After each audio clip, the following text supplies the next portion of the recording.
युवा सेनेची ठाण्यात tiptop plaza येथे लोकसभा आढावा बैठक. उपमुख्यमंत्री एकनाथ शिंदे यांच्या वाढदिवसानिमित्त युवा सेनेने युवा विजय महाराष्ट्र दौरा आयोजित केलेला आहे. त्याचा प्रारंभ कोकणातून करत उत्तर महाराष्ट्र कल्याण भिवंडी लोकसभेचा दौरा करत काल ठाण्यात दौरा झाला. अशाच प्रकारे महाराष्ट्रातील 36 जिल्ह्यांचा दौरा करण्यात येणार आहे. घर तेथे शिवसैनिक, गाव तेथे शिवसेना या संकल्पनेद्वारे गावोगावी शिवसेनेचे संघटन मजबूत करण्यासाठी युवा सेनेचा संपूर्ण महाराष्ट्र दौरा युवा विजय दौरा सुरू आहे. त्या संदर्भात काल टिपटॉप प्लाझा येथे आढावा बैठक आयोजित करण्यात आली होती. यावेळी असंख्य युवा सैनिक, कार्यकर्ते, पदाधिकारी उपस्थित होते. विधानसभा, लोकसभा या निवडणुकीदरम्यान ज्या युवा सेनेच्या कार्यकर्त्यांनी पक्षासाठी काम केले त्यांचे आभार व्यक्त करण्यासाठी तसेच युवा सेनेच्या पुढील वाटचालीसाठी मार्गदर्शन करण्यासाठी हा मेळावा घेण्यात आल्याचे युवा सेनेचे कार्याध्यक्ष पूर्वेश सरनाईक यांनी सांगितले. एकंदरीत संपूर्ण महाराष्ट्रामध्ये राज्याचे लोकप्रिय उपमुख्यमंत्री तथा शिवसेना पक्षाचे मुख्य नेते एकनाथ शिंदे साहेब यांच्या वाढदिवसानिमित्ताने आम्ही महाराष्ट्रामध्ये युवा विजय महाराष्ट्र दौरा हा युवा सेनेच्या माध्यमातून एक दौरा हा आयोजित केलेला आहे.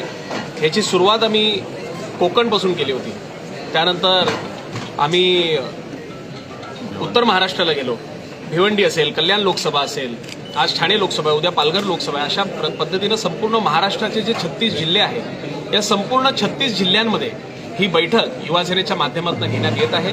या बैठकीमध्ये प्रामुख्यानं युवा सेनेच्या मुलांनी, आमच्या युवा सैनिकांनी जे काम केलं होतं विधानसभेच्या निवडणुकीमध्ये असेल किंवा लोकसभाच्या निवडणुकीमध्ये असेल, जे काम केलं त्या कामाला त्यांचे आभार व्यक्त करण्यासाठी आज या बैठकीचं आयोजन करण्यात आलेलं आहे. त्याचबरोबर येणाऱ्या काळामध्ये युवा सेनेने कसं पुढे काम करायचं या दृष्टिकोनातून सुद्धा आज त्यांना या ठिकाणी मार्गदर्शन करण्यात येईल. सांगत असतो की शिवसेना आणि युवा सेना ही फक्त निवडणुकीला लक्षात घेऊन कधी काम करत नसते. 365 दिवस जनतेची सेवा हेच आमच्या पक्षाचा धर्म आहे.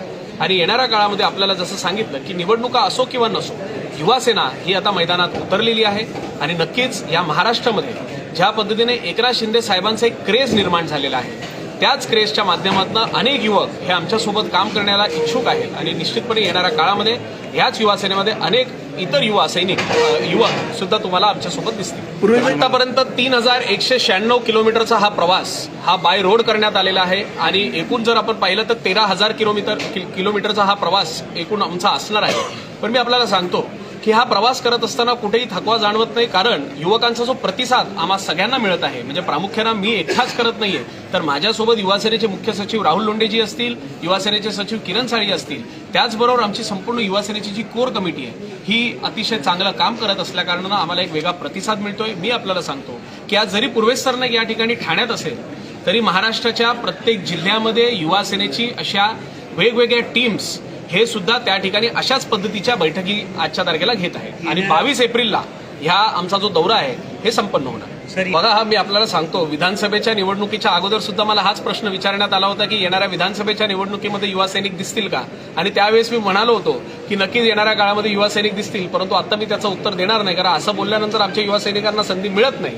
परंतु मी आपल्याला सांगतो की मी विश्वासाने सांगू शकतो की ह्याच ठाणे लोकसभा मतदारसंघामध्ये ठाणे महानगरपालिका येते, नवी मुंबई महानगरपालिका येते आणि मीरा भाईंदर महानगरपालिका येते. मी आज या ठिकाणी पूर्ण माझ्या युवा सैनिकांच्या पाठिंबा त्यांना देण्यासाठी आलेलो. आणि येणाऱ्या ह्या निवडणुकीमध्ये आपण पाहाल तर निवडणुकीच नाही तर येणाऱ्या महानगरपालिकेच्या निवडणुकीमध्ये युवा सैनिक सुद्धा नगरसेवक म्हणून जनतेची सेवा करण्यासाठी तयार असणार. महानगरपालिका ह्या लोकसभा मतदारसंघात असलेले हे तिन्ही महानगरपालिकेमध्ये शिवसेना, भाजप या महायुतीचा भगवा झेंडा फडकणार आहे. महाराष्ट्रातील भगिनींना आधार देणारी राज्य शासनाची मुख्यमंत्री माझी लाडकी बहीण योजना. या योजनेअंतर्गत अल्प उत्पन्न गटातील 21 ते 65 वयोगटाच्या भगिनींना मिळणार दरमहा 1,500 रुपयाची मदत. अर्ज करण्यासाठी 31 ऑगस्ट 2024 पर्यंत मुदतवाढ. कुटुंबाचं वार्षिक उत्पन्न 2.5 लाख रुपयांपेक्षा कमी असलेल्या महिला पात्र. कुटुंबाकडे पिवळं किंवा केशरी रेशन कार्ड असल्यास उत्पन्नाचा दाखला आवश्यक नाही. पांढरं रेशन कार्ड असेल किंवा रेशन कार्ड नसेल तर कुटुंबाचं वार्षिक उत्पन्न 2.5 लाखांपेक्षा कमी असल्याचा दाखला आवश्यक. योजनेसाठीचा ऑनलाईन अर्ज नारी शक्ती दूत ॲपवरून किंवा पोर्टलवर भरता येईल. ज्या भगिनींना ऑनलाईन अर्ज भरता येत नसेल त्यांच्यासाठी अंगणवाडी, ग्रामपंचायत, वॉर्ड ऑफिस, सेतू सुविधा केंद्रामध्ये किंवा आशाताई बचत गटाच्या CRP यांची मदत उपलब्ध. आता आपल्याला अभिमानानं म्हणता येईल, सुखी आणि सुरक्षित आहे माझी लाडकी बहीण.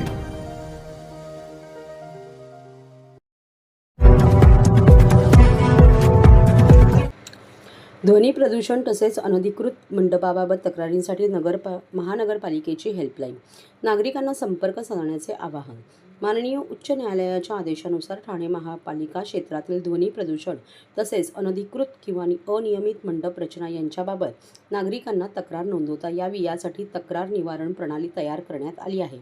नागरिकांनी ध्वनी प्रदूषण विषयक तसेच अनधिकृत किंवा अनियमित मंडप रचनांबाबत पुढील क्रमांक किंवा ईमेलवर तक्रार करावी असे आवाहन ठाणे महापालिकेने केले आहे. तक्रार करण्यासाठी टोल फ्री नंबर 1800-222-108, SMS किंवा व्हॉट्सअप सुविधा 7500944615, दूरध्वनी क्रमांक 022-25371010, ईमेल rdmc@thanecity.gov.in. तरी नागरिकांनी या तक्रार प्रणालीचा वापर करावा असे आवाहन करण्यात आले आहे.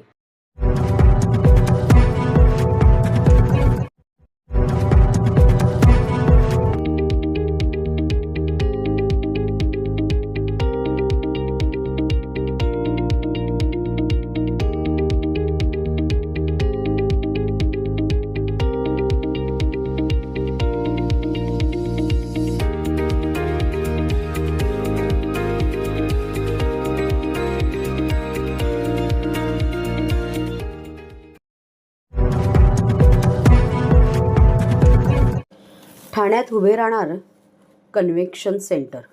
ठाणे महापालिका क्षेत्रात मोघरपाडा नजीक खाडी किनारी 260 मीटर उंचीची प्रेक्षक गॅलरी उभारण्यात येणार आहे. कन्व्हेन्शन सेंटर, शॉपिंग मॉल, कार्यालये आदीचा त्या क्षेत्रात विकास होणार आहे. ठाणे महापालिका क्षेत्रात प्रस्तावित असलेल्या प्रेक्षक गॅलरी आणि कन्व्हेन्शन सेंटर, कोलशेत येथील टाउन पार्क, कळव्यातील यशवंतरामा साळवी तरण तलावाची नव्याने बांधणी, खारीगाव येथे प्रस्तावित नवीन नाट्यगृह आदी प्रकल्पांच्या सद्यस्थितीचा आढावा शुक्रवारी घेण्यात आला. या बैठकीसाठी खासदार श्रीकांत शिंदे, खासदार नरेश म्हस्के, आमदार जितेंद्र आव्हाड, आयुक्त सौरभ राव, जिल्हाधिकारी अशोक शिंगारे, अतिरिक्त आयुक्त प्रशांत रोडे, नगर अभियंता प्रशांत सोनाग्रा, माजी नगरसेवक गोपाळ लांडगे, राम रेपाळे, रमाकांत मडवी, नजीम मुल्ला तसेच जिल्हा प्रशासन आणि महापालिकेचे वरिष्ठ अधिकारी उपस्थित होते. मोघरपाडा येथे 260 मीटर उंचीची प्रेक्षक gallery, convention centre, hotel, golf course, mall, कार्यालये, कलादालने असा सुमारे 8,000 कोटी रुपयांचा प्रकल्प प्रस्तावित आहे. त्यासाठी लागणारी एकूण जागा, त्यापैकी ताब्यातील जागा आदी स्थितीची माहिती आजच्या बैठकीत देण्यात आली. हा प्रकल्प आर्थिकदृष्ट्या पूर्णपणे व्यवहार्य झाला पाहिजे, त्याप्रमाणे त्याची आखणी करावी. स्थानिक गरजा काय आहेत ते बघाव्यात.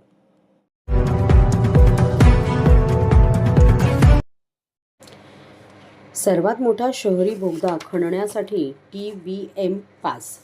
टिकुजिनीवाडी बोरवली बोगद्यासाठी तामिळनाडू जुळणी आणि चाचण्या.